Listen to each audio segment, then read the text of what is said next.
Hello everyone. आज हम नया लेक्चर स्टार्ट कर रहे हैं इशू ऑफ डिबेंचर्स का। आज के लेक्चर में हम दो टॉपिक्स करने वाले हैं। पहला टॉपिक है आपका, जैसे आप यहाँ देख सकते हो, issue of debentures as collateral security, और दूसरा टॉपिक है इंटरेस्ट ऑन डिबेंचर्स।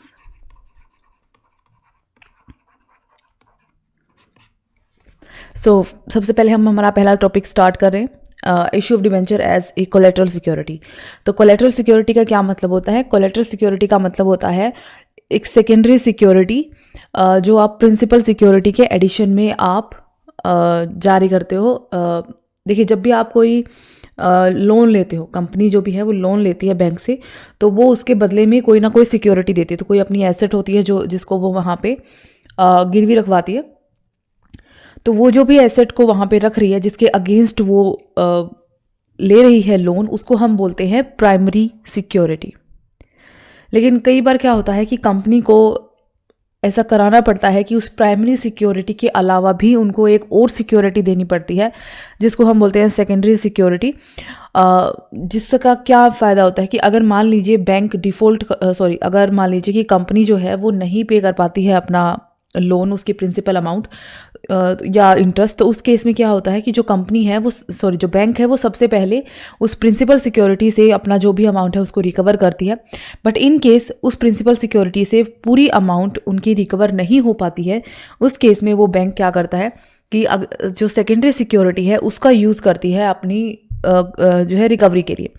नाउ अगर आप यहाँ पे issue of debenture as collateral security का क्या मतलब है कि आप ये जो सेकेंडरी सिक्योरिटी है इसके रूप में अपने डिबेंचर्स जो हैं वो इशू कर रहे हो बैंक को।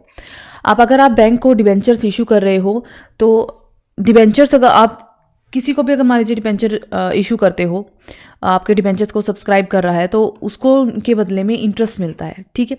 और अगर आपने बैंक से लोन ले रखा है तो उस लोन के बदले में भी उनको इंटरेस्ट रिसीव होता है। तो ऐसा नहीं है कि अगर आपने as a secondary security bank को डिबेंचर्स इशू कर दिए हैं तो लोन पे भी उसको आप इंटरेस्ट दे रहे हो और फिर आप उसको डिबेंचर्स पे भी इंटरेस्ट दे रहे हो।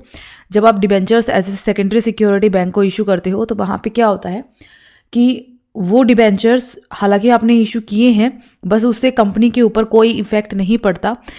अगर इन फ्यूचर बैंक का पैसा रिकवर नहीं हो पाता है उस प्राइमरी प्रिंसिपल सिक्योरिटी से, उसी केस में जो बैंक है वो डिबेंचर होल्डर्स के जितने भी आपके राइट्स होते हैं उन राइट्स को क्लेम कर सकते हैं। अदरवाइज कोई भी इंटरेस्ट उन डिबेंचर्स के ऊपर उस बैंक को देने की रिक्वायरमेंट नहीं होती है कंपनी की।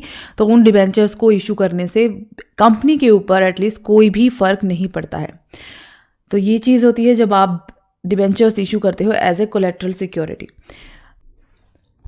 तो जिस भी बैंक से आपने लोन लिया है वो सिर्फ एंटाइटल्ड होते हैं वो इंटरेस्ट लेने के लिए जो ओरिजिनल लोन के ऊपर उनको रिसीव करना बनता है, जो उन्होंने ओरिजिनल लोन आपको एडवांस किया हुआ है। अगर मान लीजिए कहीं पेमेंट ऑफ इंटरेस्ट में या पेमेंट ऑफ प्रिंसिपल डेट में कहीं भी कोई डिफ़ॉल्ट होता है कंपनी की तरफ से, तो जो भी लेंडर है आपका, जिससे भी आपने पैसा एडवांस लिया है, वो सबसे पहले अपना डेट उस प्रिंसिपल सिक्योरिटी से ही रिकवर करेगा। उसके बाद वो अगर मान लीजिए पूरी अमाउंट वहाँ से रियलाइज़ नहीं हो रही है तो उस केस में ही वो डिबेंचर होल्डर्स की राइट को क्लेम करेगा, अदरवाइज वो नहीं कर सकता है। और जैसे ही कंपनी अपनी जो लोन है उसकी फाइनल इंस्टॉलमेंट उस जो भी आपका लेंडर है उसको रीपे कर देती है, उसी टाइम जो है कंपनी अपने डिबेंचर्स को वापस ले सकती है। तो ये होता है जब आप डिबेंचर्स को एज ए कोलेटरल सिक्योरिटी किसी लोन के बदले में अपने लेंडर को इशू करते हो। ना इसको हम डील कैसे करते हैं? तो डील करते समय हमारे पास दो मेथड होते हैं। एक मेथड तो होता है जिसमें हमें किसी भी एंट्री को पास करने की ज़रूरत नहीं होती है जब हम डिबेंचर्स को as a collateral security issue कर रहे होते हैं। क्यों नहीं होती है? क्योंकि आप एक्चुअल में कोई भी डिबेंचर इशू नहीं कर रहे हैं, आपकी कंपनी के ऊपर कोई इंपैक्ट नहीं पड़ रहा है, ठीक है, उन डिबेंचर्स का। आपने सिर्फ एज ए कोलेटरल सिक्योरिटी उनको रखवाया है, लेकिन बाकी उसका कोई इम्पैक्ट नहीं है आपके ऊपर, इसलिए आपको उसको कि एंट्री पास करने की भी कोई ज़रूरत नहीं होती है। तो आप सिर्फ एक ही एंट्री पास करते हो जहाँ पे आप ये शो करते हो कि आपने एक बैंक लोन लिया है। So bank account debit to bank loan account. Now balance sheet में इसकी ट्रीटमेंट होती है कि आप इक्विटी और लाइबिलिटी साइड पे सीधा सिर्फ आप अपना लोन शो करते हो और उसके नीचे बस एक नोट डाल देते हो कि ये लोन है आपका और ये आपने जो है ये the loan is secured by the issue of debentures as collateral security, तो आप उसको मेंशन कर देते हो। सेकंड मेथड में क्या होता है, सेकंड मेथड में हम एंट्री को रिकॉर्ड करते हैं, हम वहाँ पे बताते हैं कि ये बैंक है, ये बैंक से हमने लोन लिया है और जो है हमने debentures as a collateral security issue किए हैं यहाँ पे। तो वहाँ पे हमारे पास दो एंट्री बन जाती हैं, एक तो लोन लेने की एंट्री और दूसरी एंट्री हमारी बन जाती है debenture suspense account debit to debenture account, जो हमारे ये शो करता है कि हमने डिबेंचर्स को एज ए कोलेटरल सिक्योरिटी वहाँ पे इशू किया हुआ है। नाउ बैलेंस शीट में कैसे ट्रीटमेंट होती है, बैलेंस शीट में हम इसकी ट्रीटमेंट ऐसे करेंगे कि फाइनली आपका जो बैलेंस शीट के अंदर जिस तरीके से इस केस में अगर आप बैलेंस शीट बनाओगे तो बैलेंस जो आएगा एग्जैक्ट बैलेंस यहाँ भी वही आएगा। बैलेंस शीट के अंदर इक्विटी एंड लायबिलिटी साइड पे आप एक डिबेंचर सस्पेंस अकाउंट है जिसको आप डिबेंचर्स अकाउंट में से डिडक्शन के तौर पे शो करते हो, जो ये आपका डिबेंचर सस्पेंस अकाउंट है। तो वहाँ पे आप क्या करते हो, वहाँ पे पहले आपने जितने भी debentures as a collateral security issue कर रखे हैं उनको अपने जो ऑलरेडी एग्जिस्टिंग डिबेंचर्स हैं उसके बैलेंस में ऐड कर देते हो, फिर आप उतने ही के डिबेंचर्स को अपने डिबेंचर अकाउंट में से डिबेंचर सस्पेंस अकाउंट के नाम से आप उनको डिडक्ट कर देते हो। तो फाइनल बैलेंस जो होता है आपके डिबेंचर्स के ऊपर कोई इम्पैक्ट नहीं पड़ता है इस एंट्री का, ठीक है। सो एक एग्जांपल देख लेते हैं हम जिससे कि ये चीज़ और क्लियर हो जाए। तो यहाँ पे आपका इलस्ट्रेशन नंबर 7 है। एक कंपनी है जिसके पास 10 लाख रुपए के 12% डिबेंचर्स थे 1 अप्रैल 2014 को, और इस साल कंपनी ने एक लोन लिया है 2 लाख रुपए का स्टेट बैंक ऑफ इंडिया से, जिसके लिए कंपनी ने क्या किया है 2.5 लाख रुपए के डिबेंचर्स जो है वो एज ए कोलेटरल सिक्योरिटी वहाँ पे रखवाए हुए हैं। सो इन केस कंपनी ये 2 लाख रुपए का लोन नहीं चुका पाती है स्टेट बैंक ऑफ इंडिया को, और जो भी उनकी प्राइमरी सिक्योरिटी थी उससे भी ये पैसा नहीं वो चुका पाती है, तो उसी केस में फिर state bank of India debenture holders के जो राइट है उसको क्लेम करेगा। नाउ हमें एक जनरल एंट्री पास करनी है, तो हम जो हमारी लोन लेने वाली एंट्री है हम सीधा वही निकालेंगे। सो फर्स्ट और सेकंड दोनों मेथड्स हम यहाँ पे एक साथ देख लेते हैं।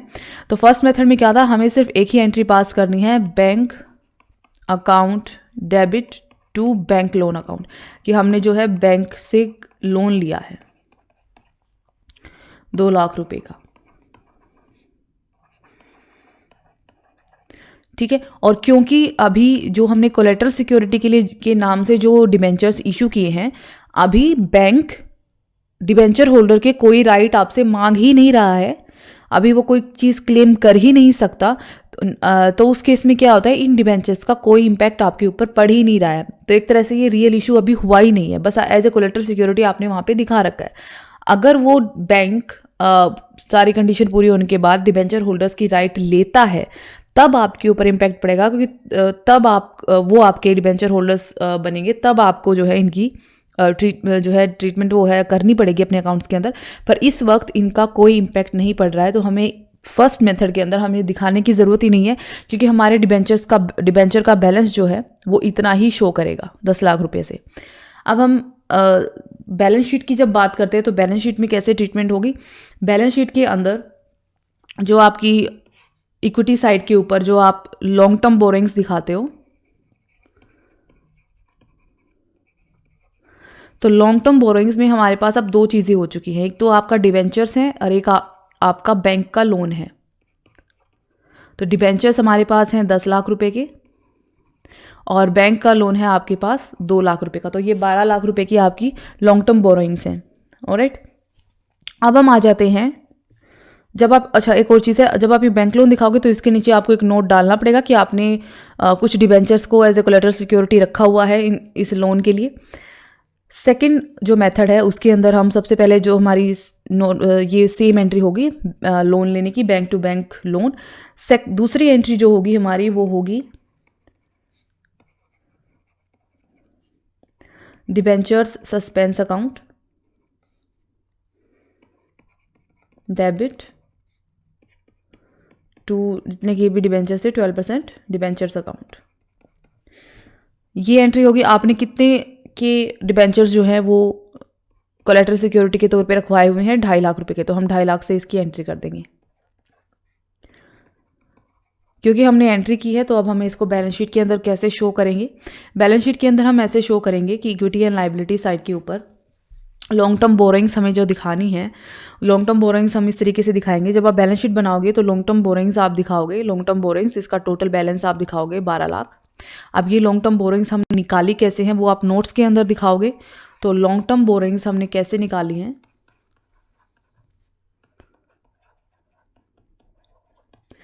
सो आपके पास जो डिबेंचर्स थे वो पहले से जो डिबेंचर्स थे वो थे 10 लाख रुपए के, 12% डिबेंचर थे।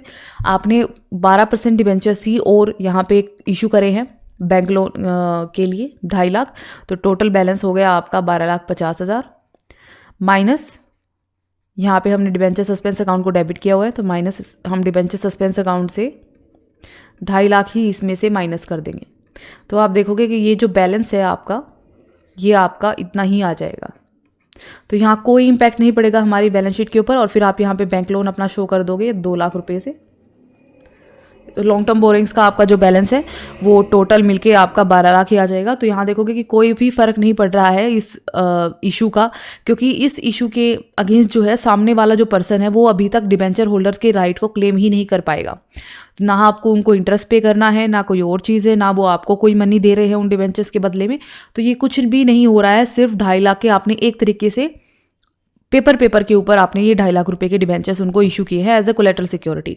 और क्योंकि इसका कोई रियल इम्पैक्ट पड़ नहीं रहा है तो हमें उसको अकाउंटिंग में लेने की ज़रूरत भी नहीं है। अगर आप लेते भी हो तो आप उसको इस तरीके से पहले ऐड कर दोगे डिबेंचर्स के बैलेंस में और फिर डिबेंचर सस्पेंस अकाउंट से ही उसको डिडक्ट करके आपका वही बैलेंस आ जाएगा जो ओरिजिनल था।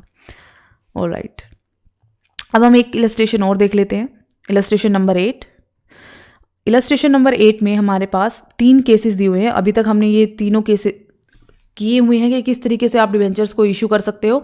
अगर आप डिबेंचर्स को कैश के लिए इशू करते हो, अगर आप डिबेंचर्स को आपने किसी से एसेट ली है, आप वेंडर है कोई आपका, उसको इशू करते हो, या आप बैंक से लोन ले रहे हो और as a collateral security issue करते हो। तो तीनों केसेस अब हमारे पास एक साथ इस इलस्ट्रेशन के अंदर आ गए हैं। तो यहाँ से हमने पीछे जो भी किया है, जैसे भी हमने डिबेंचर्स को इशू किया है, सब कुछ यहाँ पे हम एक साथ कर रहे हैं। तो फर्स्ट केस हम देखते हैं।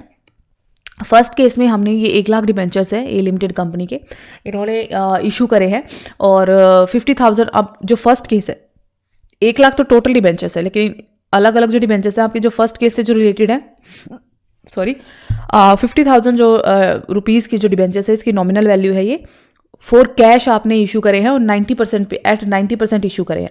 सो 50,000 तो इसकी नॉमिनल वैल्यू है, एट 90% का मतलब है आपने इनको 10% डिस्काउंट दिया है। तो हमें इसमें से 10% डिस्काउंट माइनस करना पड़ेगा नॉमिनल वैल्यू में से।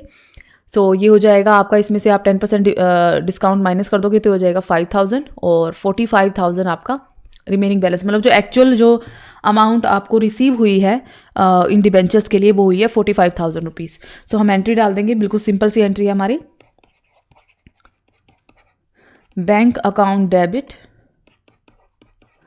To debenture application and allotment account.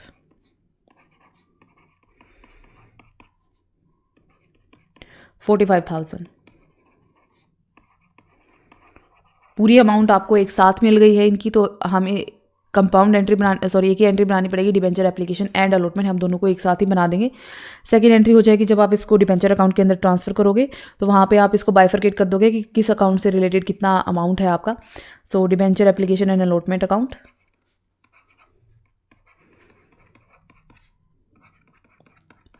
Debit, और क्योंकि आपने डिस्काउंट दिया है तो discount on debentures account debit,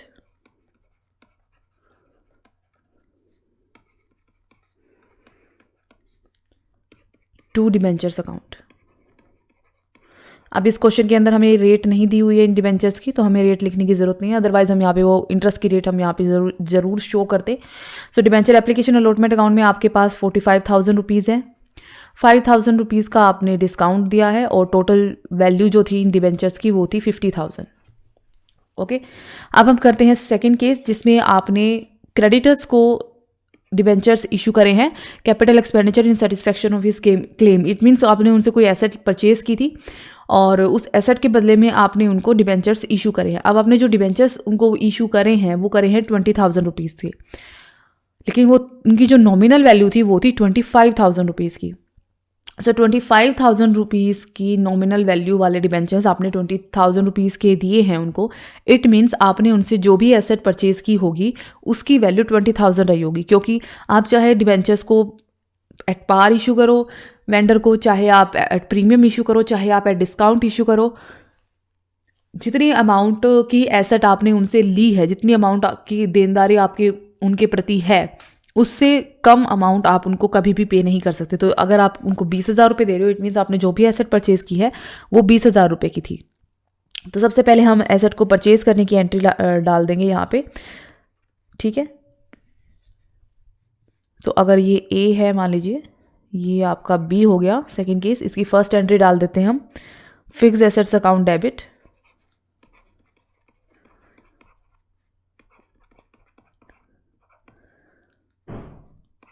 to vendors account, और वेंडर का नाम हमारे पास अभी फ़िलहाल है नहीं तो हम उसको वेंडर नाम से ही शो करेंगे।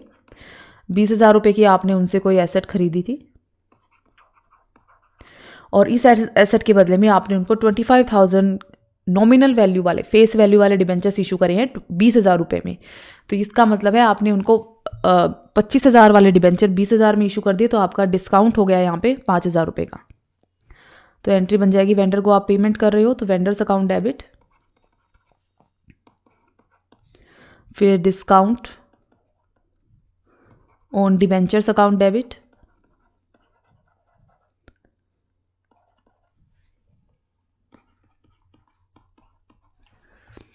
And to debentures account. Cash payment की होती तो टू कैश अकाउंट या बैंक अकाउंट आ जाता हमारा। ओके, तो 20,000 आपने उनको पे करे हैं, 25,000 फेस वैल्यू के वो डिबेंचर थे और 5,000 आपका डिस्काउंट है यहाँ पे। अब आ जाते हैं हमारे थर्ड केस की तरफ, जो अभी अभी हमने किया है कि आपने जो है एक लोन लिया हुआ है बैंक से 15,000 रुपये का, और एज ए कोलेट्रल सिक्योरिटी आपने 25,000 नॉमिनल वैल्यू के या 25,000 फेस वैल्यू के डिबेंचर उनको इशू करे हैं। तो सबसे पहले हम डालते हैं लोन लेने की एंट्री थर्ड केस के अंदर, bank account debit to bank loan account. आपने लोन लिया है उनसे 15,000 रुपये का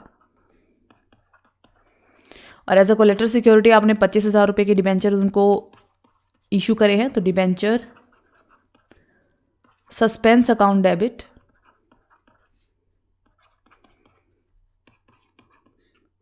टू डिबेंचर्स अकाउंट। अगर आप चाहो तो ये एंट्री ना भी शो करो, कोई फ़र्क नहीं पड़ता इससे, लेकिन अगर आप कर रहे हो तो डिबेंचर सस्पेंस अकाउंट के नाम से हम डिबेंचर अकाउंट में से इतना बैलेंस हम माइनस कर देंगे 25,000 जो उनकी फेस वैल्यू थी डिबेंचर्स की। अब यहाँ पे हम एक चीज़ और कर रहे हैं, अगर हम इस क्वेश्चन को ध्यान से पढ़ेंगे, यहाँ पे क्या बोला हुआ है हमें, the issue 1 and 2 are redeemable at the end of 10 years at पार।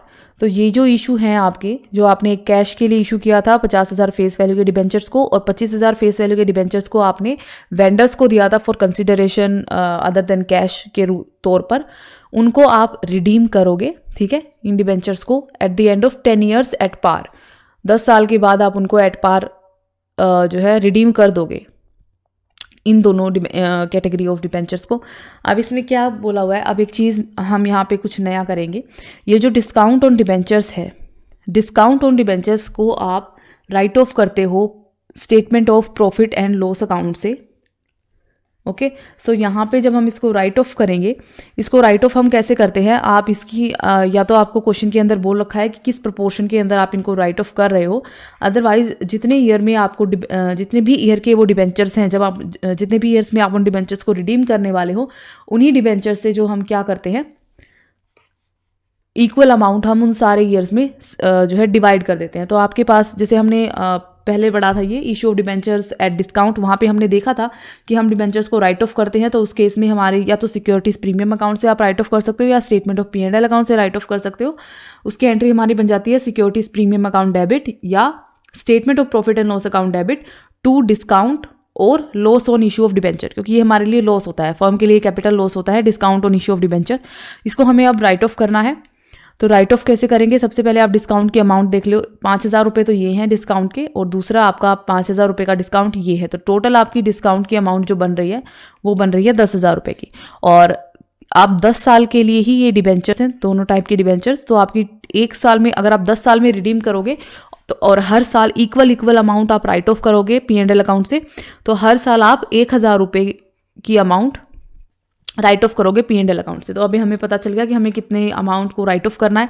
या तो आपको क्वेश्चन में प्रोपोर्शन दे रखा हो कि 1/10, 1/5, 1/6 या किसी भी तरीके के प्रोपोर्शन में आपको राइट ऑफ करना है। अदरवाइज हम जितने भी नंबर ऑफ ईयर्स हैं वो डिबेंचर्स, जितने भी साल के लिए वो डिबेंचर है, हम उससे डिवाइड करके हर साल एक इक्वल अमाउंट हम राइट ऑफ करेंगे। तो यहाँ पे हमारे पास अमाउंट आ गई है और फिर हम डालेंगे सीधी सी एंट्री, P&L अकाउंट से हम राइट ऑफ कर रहे हैं। सो आप P&L अकाउंट से ही राइट ऑफ करें अगर आपको स्पेसिफिकली कुछ और ना बोल रखा हो। So statement of P&L account debit to discount on debentures, या फिर आप इसको लिख सकते हो loss on issue of debentures.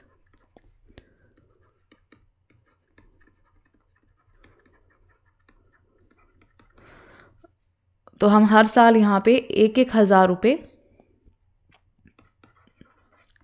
Right of करेंगे। अब जब राइट ऑफ करने की बात आती है तो मैंने आपको एक चीज़ और बताई थी कि जब आप इस तरह से डिस्काउंट को या लॉस को आप राइट ऑफ करते हो तो वहाँ हम बैलेंस शीट के अंदर 2 चीज़ों पे और इम्पैक्ट पड़ता है। एक तो आपका पड़ता है अदर करंट एसेट के ऊपर,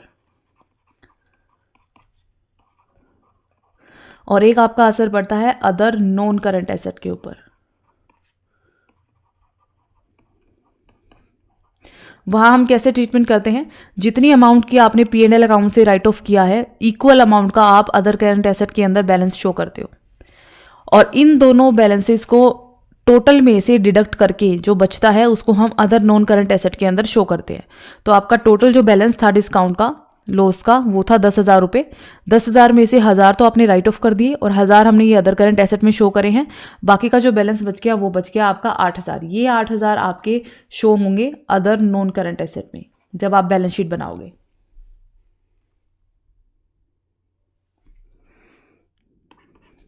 ठीक है, और इसी तरीके से हमारी ट्रीटमेंट चलती है जब तक कि हमारे जो सारे डिबेंचर्स है वो रिडीम नहीं हो जाते और सारा जो आपका लॉस है, loss on issue of debenture, वो आपका राइट ऑफ नहीं हो जाता है। सो ये हो गया हमारा कि हम जब डिबेंचर्स को as a collateral security issue करते हैं तो उस केस में हम किस तरीके से अकाउंटिंग ट्रीटमेंट करते हैं। एक और हम आज पढ़ने वाले हैं टॉपिक जो है आपका interest on debentures.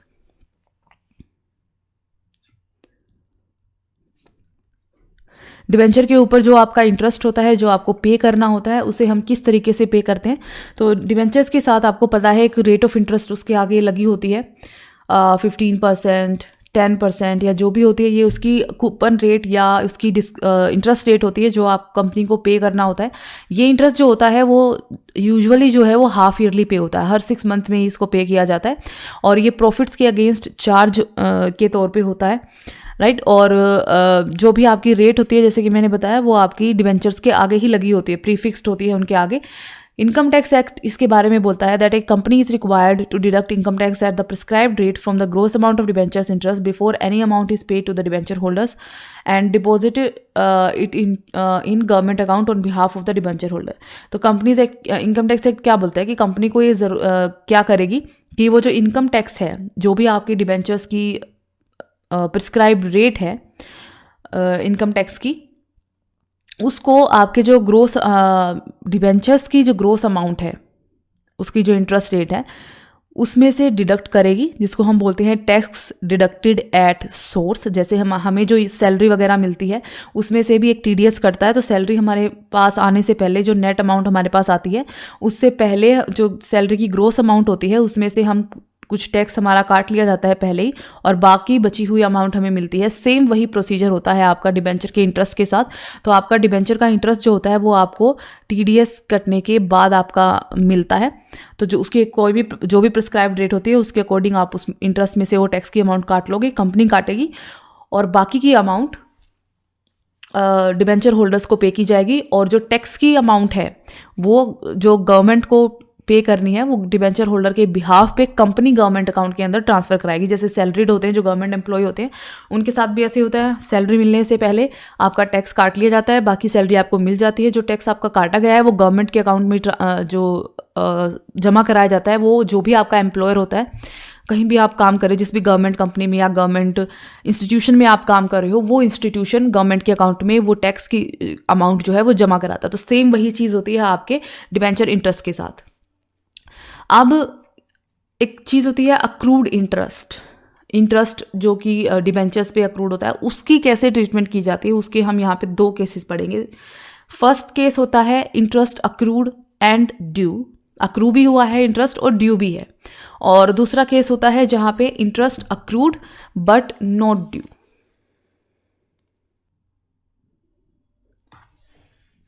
Alright, so interest accrued and due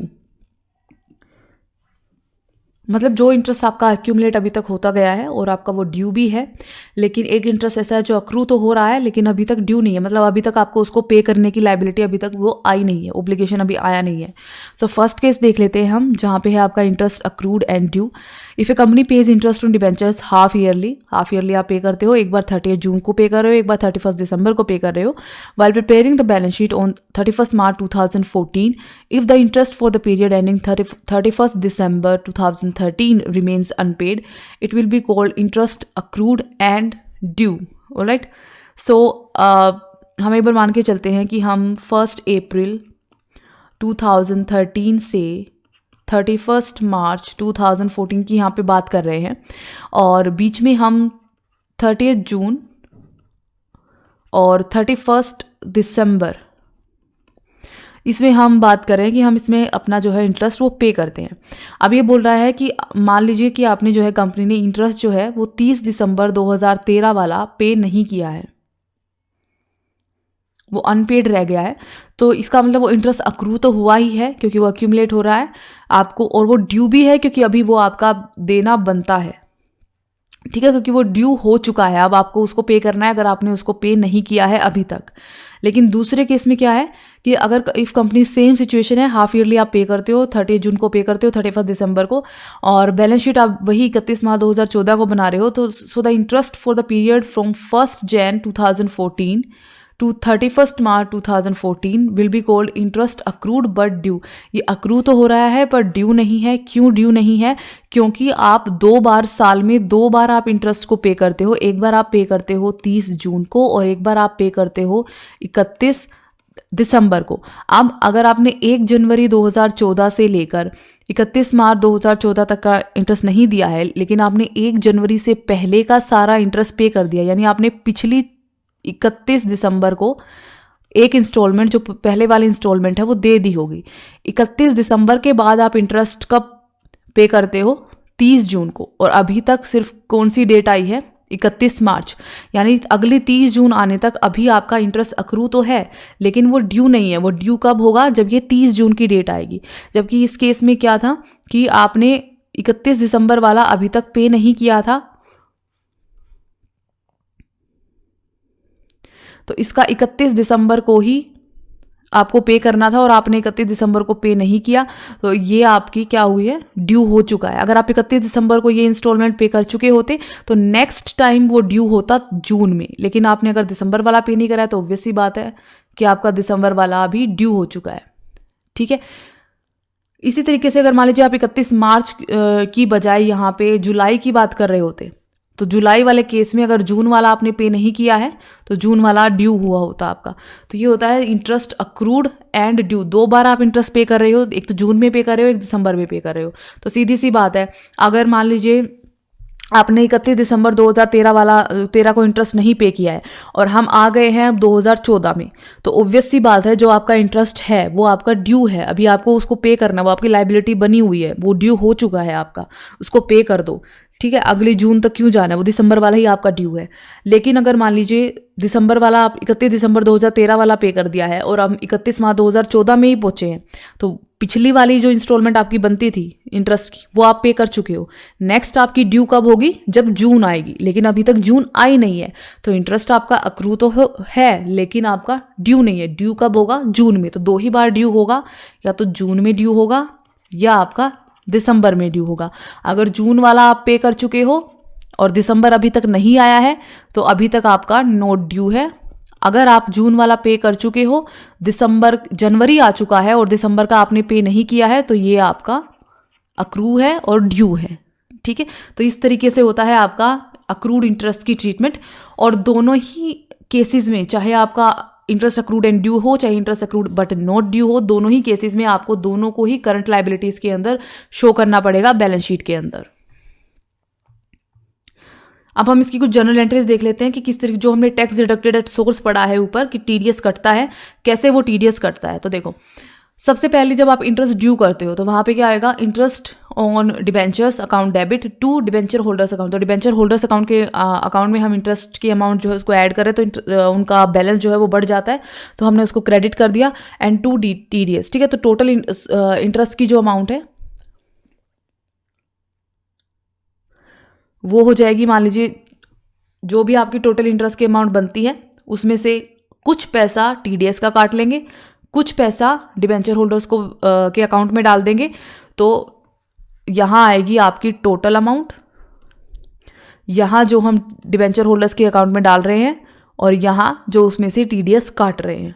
ठीक है, उसके बाद आ जाते हैं हम, जब आप एक्चुअल में उसको पे करोगे तो जो आपने डिबेंचर होल्डर्स के अकाउंट में जितना पैसा डाला था उस पैसे को अब आप पे कर दोगे। नाउ टीडीएस जो आपने काटा है, अब उस टीडीएस को आपको गवर्नमेंट के अकाउंट में जमा कराना पड़ेगा, तो आप उसके अमाउंट को गवर्नमेंट के अकाउंट में जमा कराओगे।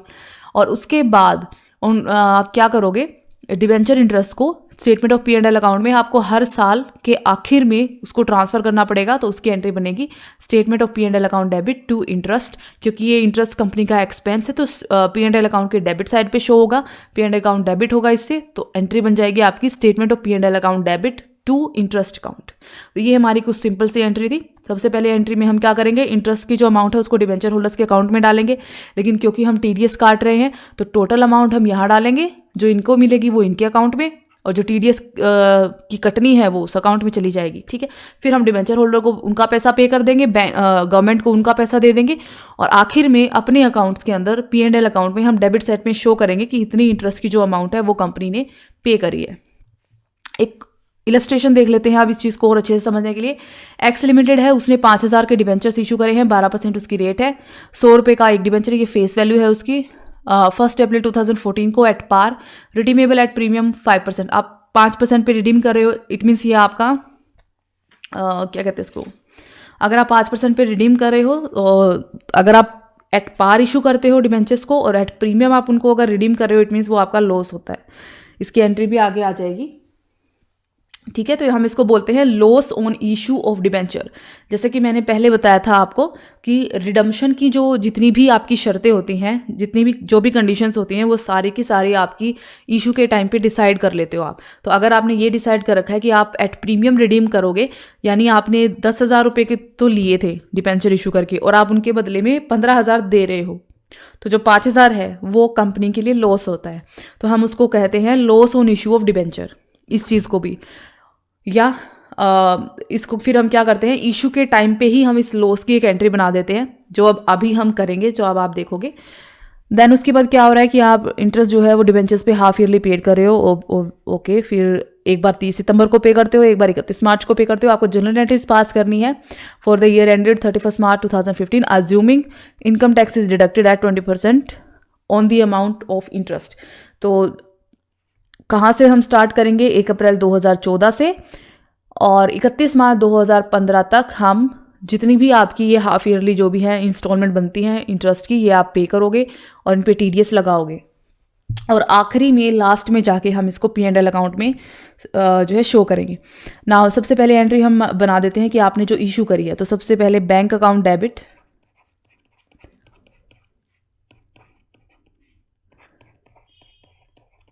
To debenture application and allotment account.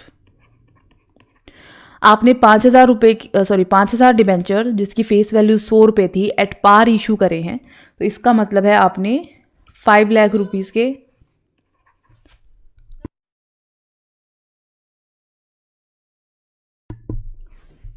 ये इशू करे हैं आपने। सेकंड हो जाएगी आपकी, अब हमें इसको डिबेंचर अकाउंट के अंदर ट्रांसफ़र करना है। सो ये हो जाएगा आपका debenture application and allotment account. और हर एक टॉपिक नए टॉपिक के साथ, हर एक नए क्वेश्चन के साथ कोई ना कोई चीज़ उसमें ऐड होती जाएगी। तो हम बिल्कुल सिंपलेस्ट फॉर्म से स्टार्ट कर रहे हैं और धीरे धीरे उसमें एक एक चीज़ ऐड करके दिखा रहे हैं ताकि हर एक चीज़ अलग से आपको समझ में आ जाए। सो debenture application and allotment account debit, क्या एंट्री बनती है? ये बनती है आपकी टू डिबेंचर्स अकाउंट, क्योंकि हम एट पार ही इशू कर रहे हैं। सो कोई प्रीमियम डिस्काउंट वगैरह तो है नहीं। और ये डिबेंचर्स हैं आपके 12% के, तो यहाँ पे हम 12% डाल देंगे सबके आगे। बट क्या बोल रहा है हमें? एट पार आप इशू कर रहे हो पर रिडीम कर रहे हो 5% प्रीमियम के साथ। तो इसका मतलब ये जो 5% प्रीमियम आप रिडम्पशन के टाइम पे दोगे डिबेंचर होल्डर्स को, उनका पैसा लौटाते वक्त, ये जो ज़्यादा अमाउंट आप दे रहे हो उनको, ये कंपनी के लिए लॉस है, ये उनका कैपिटल लॉस है। तो इसकी एंट्री हम इशू की एंट्री के साथ ही कर लेते हैं, क्योंकि उस टाइम पे हमें पता होता है कि हम कैसे रिडीम करने वाले हैं अपने डिबेंचर्स को। तो यहाँ पे हम इसकी एंट्री डाल देंगे। इसकी दो बार एंट्री होगी। एक तो होगी आपकी loss on issue of debentures. जैसे हम जब डिबेंचर्स को इशू करते हैं डिस्काउंट के ऊपर, वो भी हमारे लिए लॉस होता है कि हम कम अमाउंट पे तो डिबेंचर्स को इशू कर रहे हैं, ठीक है। बाद में आप उनको रिडीम एट पार कर दोगे तो वही सेम चीज़ पड़ेगी, तो वो भी लॉस होता है हमारे लिए। और अगर आप अभी एट पार इशू कर रहे हो लेकिन रिडम्पशन के टाइम पे इनको प्रीमियम देने वाले हो, तो वो भी हमारे लिए कंपनी के लिए लॉस है। इशू के टाइम पे ही लॉस है वो, तो हम इसको loss on issue of debenture के नाम से शो कर देते हैं। दूसरी चीज़ हम क्या करते हैं, यहाँ पे हम दिखा देते हैं premium on redemption account, redemption of debenture. दोनों साइड्स को हमें इक्वल करना है। किस लिए ये लॉस हो रहा है हमें? क्योंकि हम डिबेंचर्स को प्रीमियम पे रिडीम करने वाले हैं, इसीलिए हमें ये लॉस हो रहा है, राइट। और डिबेंचर्स के अकाउंट में हम ये अमाउंट टोटल करके नहीं दिखा सकते, क्योंकि हम डिबेंचर इशू 5 लाख के ही कर रहे हैं। तो इशू तो हम इतने के ही कर रहे हैं, तो इस डिबेंचर अकाउंट में इतनी ही अमाउंट जाएगी, यहाँ भी इतनी अमाउंट जाएगी। हम क्या दिखाएंगे कि हम रिडम्पशन के टाइम पे कितने 25,000 रुपये का प्रीमियम पे करेंगे डिबेंचर होल्डर्स को। इस वजह से इस वक्त हमारे पास loss on issue of debenture है 25,000 रुपये का, राइट। तो दोनों साइड आपकी इक्वल हो गई और हमने ये भी दिखा दिया। देन अब हम आ जाते हैं अपने, अब देखो हमने इशू करा है 2014 में 1 अप्रैल को, ठीक है, 1 अप्रैल। अब 1 अप्रैल से जब हम साल में आगे बढ़ रहे हैं, आगे बढ़ते बढ़ते आपकी जो मई जून जुलाई अगस्त, फिर आएगा आपका सितंबर। तो मई जून जुलाई अगस्त का हमारे पास इसमें कोई ट्रांजैक्शन नहीं है। सितंबर में हम क्या कर रहे हैं? सितंबर में हम इंटरेस्ट पे कर रहे हैं। सो अब हम आ जाते हैं 2014 30 सितंबर को।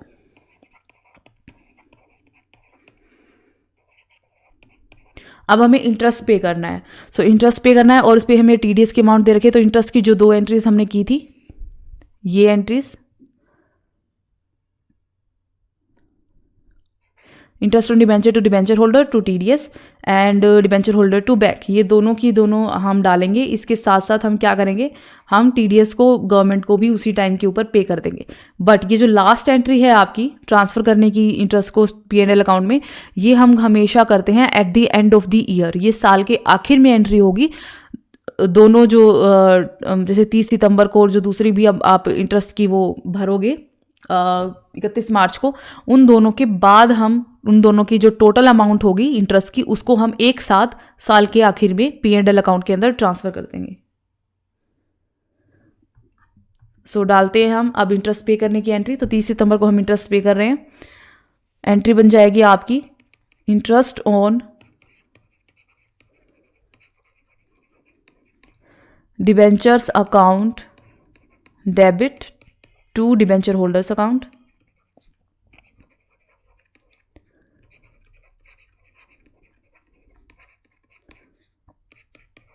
And to TDS account.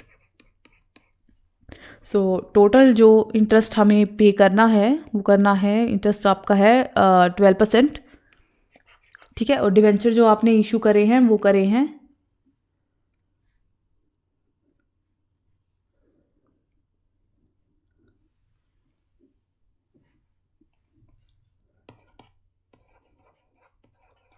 5 lakh रुपए के, तो अगर मैं इसका 12% निकाल लेती हूँ तो ये बन जाता है मेरा 60,000।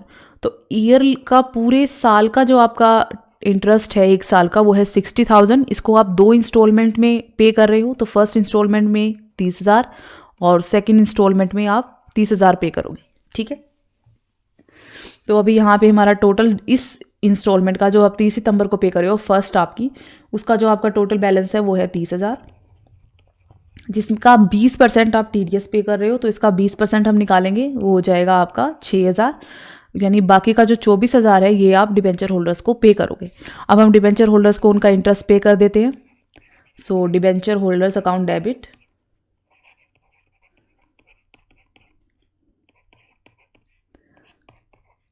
टू बैंक अकाउंट, ये हो जाएगा आपका 24,000 एंड 24,000। जितना आपने उनके अकाउंट में डाला था उतना ही हमने उनको पे कर दिया। अब आ जाते हैं इस TDS को पे करने की बारी। तो ये हमें गवर्नमेंट को पे करना है, कंपनी को। तो TDS अकाउंट डेबिट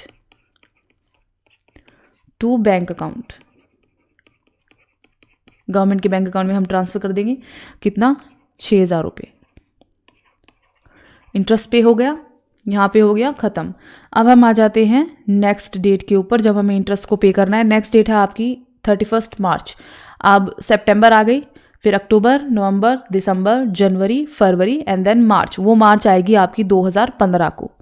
सो 2015 को 31 मार्च। अब इस दिन क्या क्या हो रहा है? 31 मार्च को एक तो हो रहा है आपका ये इंटरेस्ट की सेकेंड इंस्टॉलमेंट पे हो रही है। दूसरी चीज़ हो रही है, इस दिन हमारा ईयर एंड होता है। हमारा ईयर है 1 अप्रैल से लेकर 31 मार्च तक।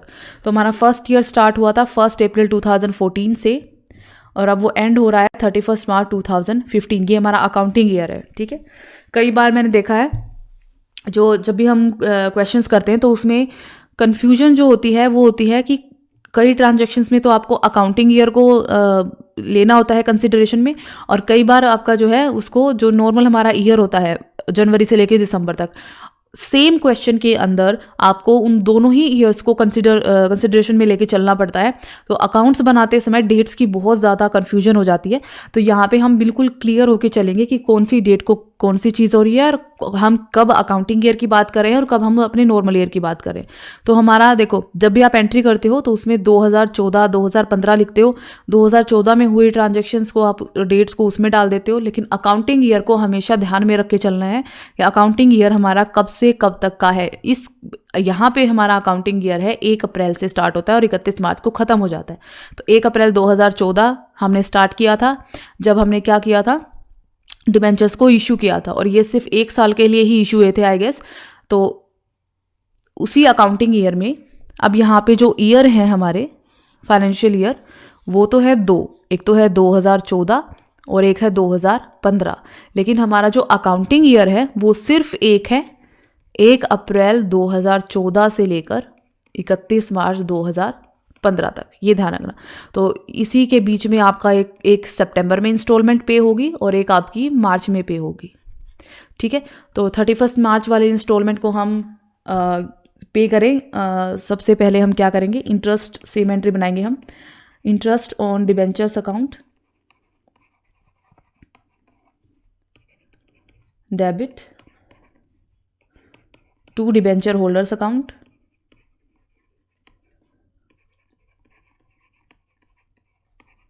And to TDS account. तो सेम ही अमाउंट हमारी है, सेम हम वही 30,000 इक्वल हमने बांटे थे, 30,000 दे रहे हैं, वही हमारा 20% TDS है 6,000, और वही 24,000 आप डिबेंचर होल्डर्स को पे कर रहे हैं। तो दूसरी जो एंट्री बनेगी वो बन जाएगी आपकी डिबेंचर होल्डर्स अकाउंट डेबिट